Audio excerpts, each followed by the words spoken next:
Averagely about 5,000 tubers annually, and we move 4,000 to Port Harcourt, while the other 1,000 is sold locally within our market say. Mind you, we are talking of yams that are of grade. There are other ones that we don't count. Those ones we call them seed yams. And even from those ones you can sell and still make money. But when we're talking of the 5,000, we're talking of the grade A tubers. The process of export has stages. And once you do not follow the protocol that has been laid down for the process of export, there are possibilities that rejects will happen. Now, rejects can come in different forms. Fundamentally, you could have rejects by virtue of the presence of pests, like I said earlier. And when we say pest in quarantine language, what it means is pests and diseases. It has to do with both the other insect pests, the diseases that could affect it, fungi, bacteria, viruses, nematodes. That's one part of what could cause rejections. Another thing that could lead to rejects, again, is when you have contaminated product. When we talk about agricultural produce, we look at quality. And what is quality? Quality is fit for purpose.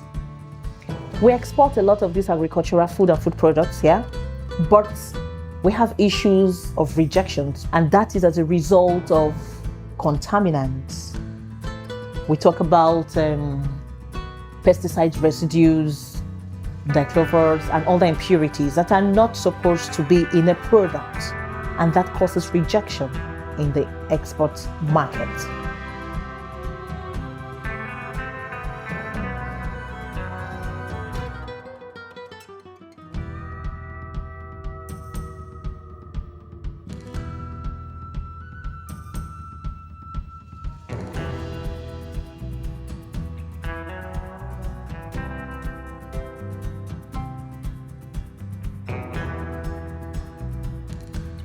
For 15 years, Alexander Ayima, a seasoned farmer from Benue State, has honed his skills in yam and cassava cultivation.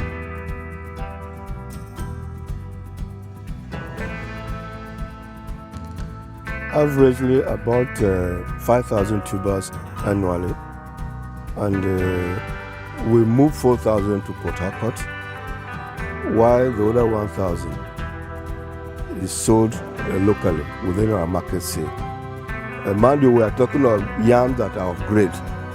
There are other ones that we don't count. Those ones we call them seed yams. And even from those ones you can sell and still make money. But when we are talking of the 5,000, we are talking of the grade A tubers. We use trailers and gongros. These lorries are the ones that move them from here to Port Harcourt. Remember, I told you we don't have the know-how of exporting these yams to other countries.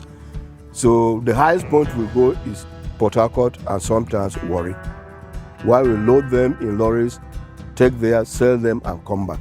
Despite his dedication, challenges such as inadequate storage facilities have compelled him to scale down his production capacity. The government create these storage facilities so that government will not buy from farmers and store. And in terms of need, government will not release this agri-produce to even farmers who cannot buy at reduced prices. If you have a well-ventilated apartment where you can preserve these yams and then be sorting them out from time to time, you don't have such facilities. So it becomes difficult for you to store your yams. All these yams we have, sometimes we keep them on the farm for fear that if we bring them to the home and there's any fire incident, you know, most of our places are thatched roof. So fire will just clean them in one day. So fear, you leave them in the bush, in the farm, so that from there we'll be picking them to the market. But even then, you lump them in one place. No air, no ventilation. So as you lump them, they get rotten. We know that the value that these yams will attract when it is exported is very high. But we don't have the means, and government does not seem to be on our side. That is the most unfortunate thing. As I told you, Ghanaians will come here, buy this yam, and export it to Western countries as their products. why the yams are from here. Nigeria boasts an arable land area of 34 million hectares, yet much of it remains dormant and untapped potential. This calls to question, why does Nigeria encounter barriers when exporting agricultural produce? Sometimes when you get what you want, or you see similar things, like not exactly what you want, but you see similar things, and when you see it, they are looking as good as dead. Like the veg are almost gone. Then sometimes when you see the yam and you buy the yam or the rest, when it's getting home, it's almost like half of it's already bad. And I would say I'll blame it on exportation, like taking long to get here and the storing and everything. Like I'll blame it on it. But we don't have a choice. As whenever we see it, we run and just get it.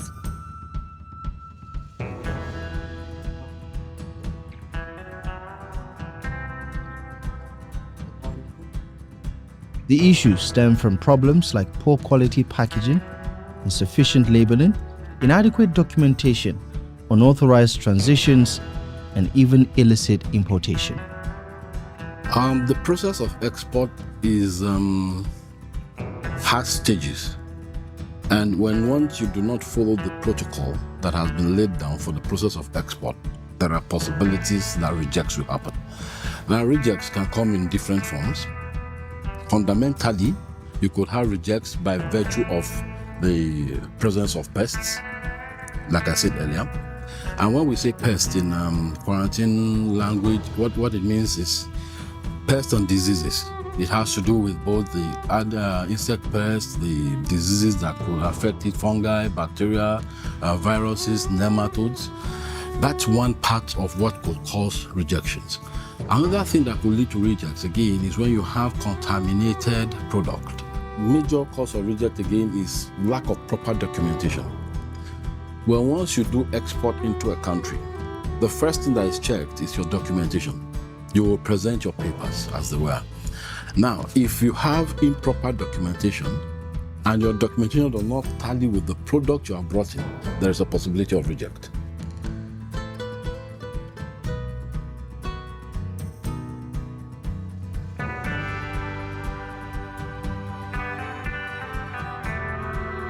The EU is a key destination for Nigerian exports. However, non-compliance with stringent maximum residue limits for veterinary products and pesticides in conjunction with food contamination thresholds results in rapid dismissals.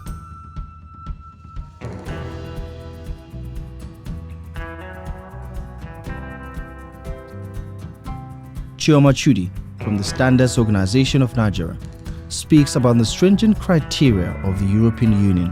When we talk about agricultural produce, we look at quality. And what is quality? Quality is fit for purpose. We export a lot of these agricultural food and food products here, but we have issues of rejections, and that is as a result of contaminants.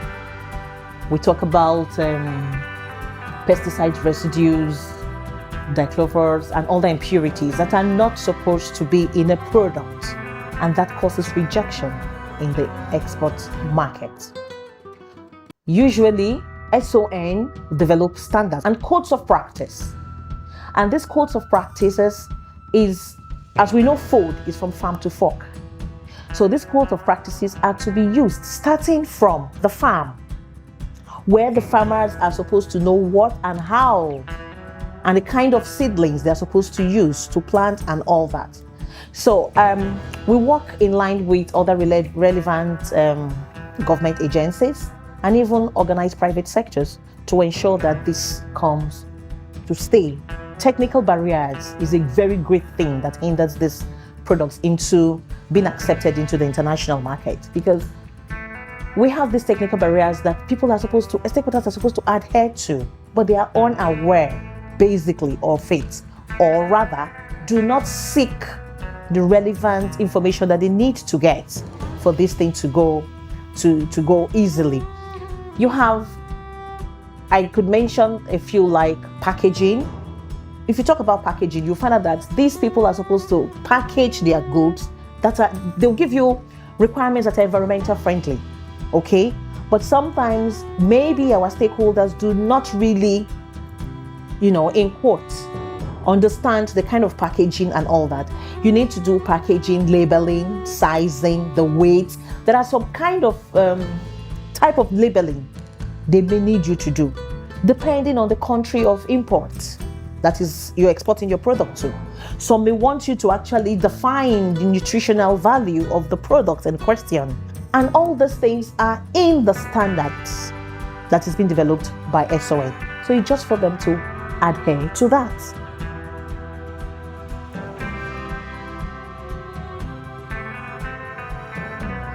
Nigeria's agricultural influence extends beyond yams.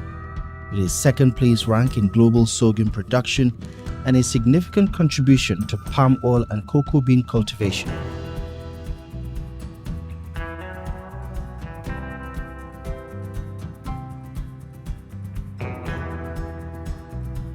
A pivotal development in the export landscape is the establishment of the Lily Pond Export Command of the Nigeria Customs Service in August of 2022.